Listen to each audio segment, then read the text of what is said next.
hate labels because it should be just music. I don't see anything wrong with disco. You can't dance to da-na-na-na-na or call it disco, call it anything. It's music.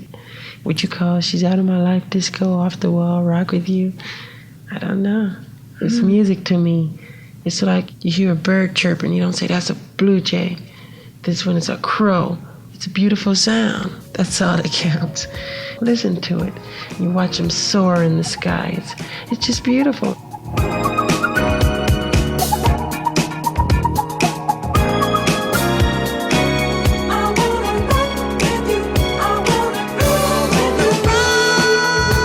Does he work very hard on his dancing? He just, the question, do you work very hard on your dancing? I should, but I don't.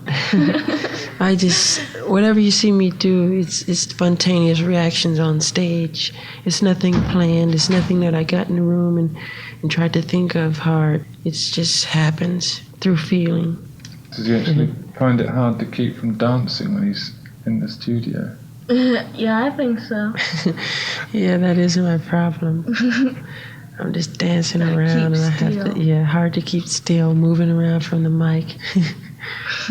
Stop, no, you better save it. My singing is just, I just say it simple as possible, just godly. Really, it's just, when I was small, I didn't really know what I was doing. I just sang it and it just came out sounding pretty good. I just do it and it happens. I can't explain it, or it's no real personal experience or anything that make it come across. It's just feeling and God, I'll say, mainly God. You hear us talk about the peacock a lot because the peacock is the only bird of all the bird family that integrates every color into one. And that's our main goal in music. When you go to our concerts, you see every race out there and they're all waving hands and they holding hands and they smile and they're dancing and all colors. And that's what's great. That's what keeps me going. I do believe deeply in perfection. I'm never satisfied. I'll cut a track or something. I come home and I say, no, that's not right. We got to do it over. This is not right. And you just go back and back and back. And then when it's finally out, you say, darn it, I should have done this. I should have did it. And it's number one on the chart. You're still screaming about what you should have done. You're just satisfied with everything. You're just going to stay at one level and the world will move ahead. That's not good either. When Michael's in the studio, is it important to him to go for a vocal straight away, or does he kind of build up to doing the one? When you're in the studio, do you have to go for a vocal straight away, or do you have to build up to it? No, I do vocals pretty quick. But for instance, Ben, I did in one take. I went right in and cut it. And I said, want to do another one? And the guy said, no, it was great. I said, was it? That was at Motown. And I'll never forget that little apple box I stood on because I couldn't reach the microphone. And my name was written on it. And it's sitting at Diana Ross's house now. She has all my little doodling papers I would draw and write.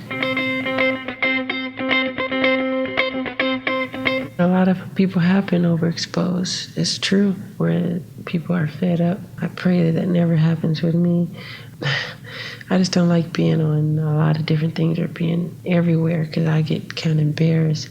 But I think secretly and privately really deep within there's a destiny for me. And just for me to stay on that track and follow it. I really believe and feel I'm here for a reason, and that's my job, to perform for the people. And if they accept it, that I'm rewarded. If they want to put me up on that pedestal, I feel even better.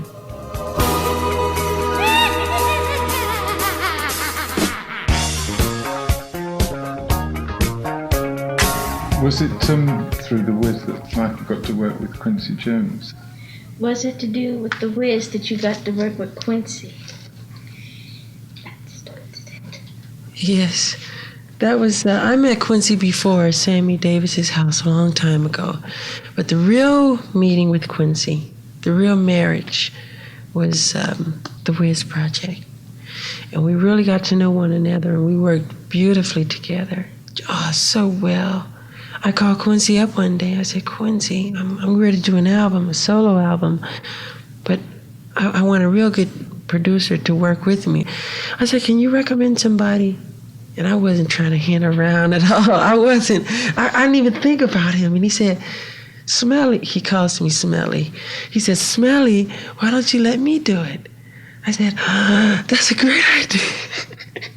And I started giggling, and he said, oh, why don't we start? Next week we got together and we started planning. And that's how Off the Wall came about.